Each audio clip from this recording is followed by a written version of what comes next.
Asaduddin OBC ji. Thank you, Madam. Madam, a direct connection can be drawn between the policies of the government and the continuing educational backwardness of Muslims. In both higher education and schooling, Muslims want to get formal education, but because of government apathy and negligence, Muslims drop out of the education system is sooner than children of any other community. The government UDIC data, Madam, covers school education, says that Muslim student representation gradually declines from class 6 onwards and reaching its lowest in class 11 and 12. Enrollment percentage of Muslims dropped from 14.42% upper primary, class 6A, to 10.76% higher education, class 11 and 12. Only 76.37% of Muslim students continue after elementary education as compared to the national average of 81.26%.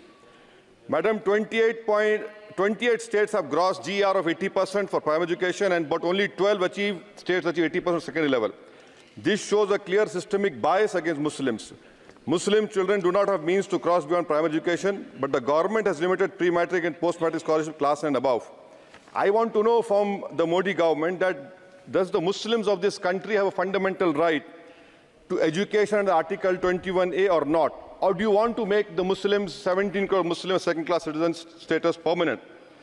Madam, there are 1.7 lakh fewer Muslims pursuing higher education. That was not the case till 2021. You unleashed your ideology on the biggest minority, and you see that 1.7 lakh fewer Muslims are pursuing higher education today. And I want to give them some bad news and good news for the nation. Those who say that we Muslims don't teach our girls and oppress our women are wrong. I'm quoting data. I can challenge anyone. Muslim girls are enrolled at school level higher than boys. The gender parity index for the rest of the population is 0.93, but for Muslims it is 0.99. The sad fact is that these girls and boys are not prevented from educating themselves because of some evil Muslim men, in inverted commas, but because of crushing poverty and absence of government support.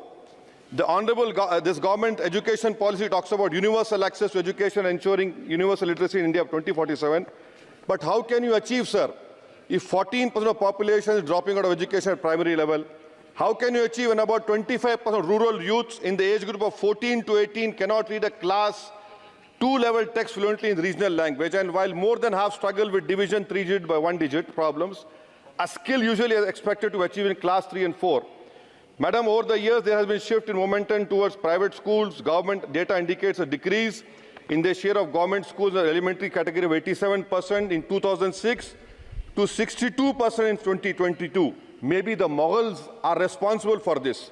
This means that the government has decided to leave the poorest Indians to for-profit schools and abandon the responsibility on the RT. Madam, for Kendra Vidyalaya, the government has allocated 9,030 crores, Navodaya Vidyalaya 15,800 crores. How is it that you have vacancy of 6,653 in teaching and non-teaching staff? Would you blame Babar for this? I'm sure you'll do that. In Navodaya Vidyalaya, 15,800 crores have been allocated, 4,675 vacancies are there. Sanctioned strength is 34,354. In Navodaya Vidyalaya and Kendra Vidyalaya, it is 56,703.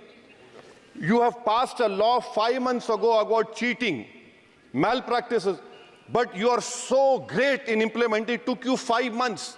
Maybe you are waiting for the NEET paper to leak. That is what I can say. And I'll show you the classic example of favoritism, madam, over here. Jamia Millia Islamia is allocated 3 lakh per student, Aligarh 3.9 lakh per student, and BHU gets 6.15 lakh per student. Why this favoritism? And may I request the Honourable Minister through you, Madam, that PM USP 1558 crores have been allocated. Please have some liberal mindedness, so that more Muslim students can get this.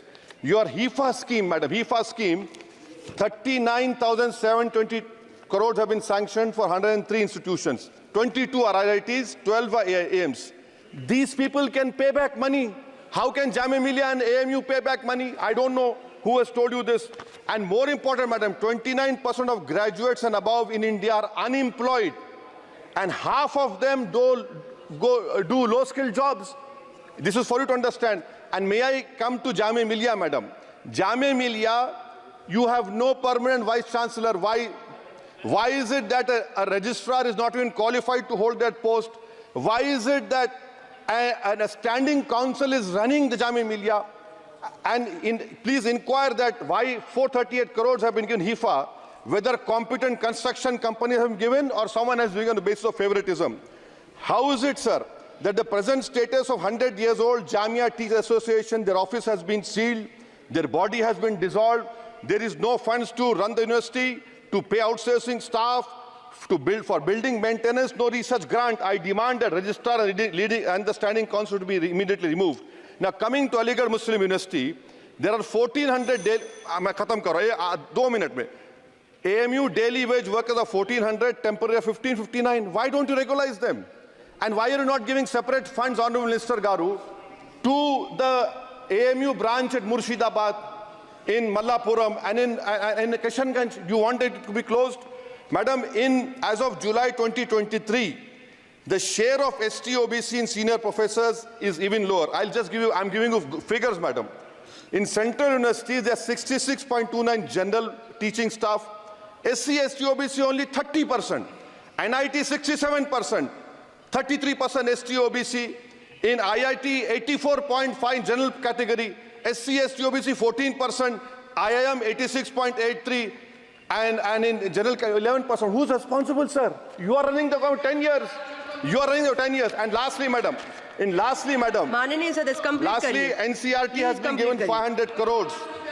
May I dare to say that this government has been distracted with fudging textbooks, teaching propaganda to children. You want me to sit down? You want to sit on record? आप बोलेंगे? जवाब नहीं दे पाओगे, बैठो खामोश तुम. NCRT has removed the reference to Babri Masjid 2002 rights. Why should people not learn from the mistakes of past? Should our children not learn of Gujarat program, massacre of minority Muslims? Those who ignore history mistakes are bound to repeat them. It has made up history argued Indians don't have migrant DNA. Madam, 1 minute, khatam karo. The truth is DNA shows that there are 4 ways of migration in India. Africa, Iran, Southeast Asia, and Astral pasture of the Aryans. There is scientific consensus on this. May I request the Honourable Minister to you, why do you want to hide the killers of Mahatma Gandhi? Do you want to make Godse a freedom fighter? Let the children know who's a Deshbhakt and why are you trying to protect your organization, ideology organization. Madam, in end, I would appeal to the government to fix your priorities. You need to construct more government schools, improve quality of schooling. You need to make active efforts to reduce dropout rate of Muslims. You have a job cut out for you. Do not waste your time. Do not use school textbooks as battleground for petty ideological quarrels. The future of our children depends on quality of education. May I request the Honourable Minister, concentrate on 14% Muslims. You have the highest dropout rate. This nation, we want it to become Viksit Bharat.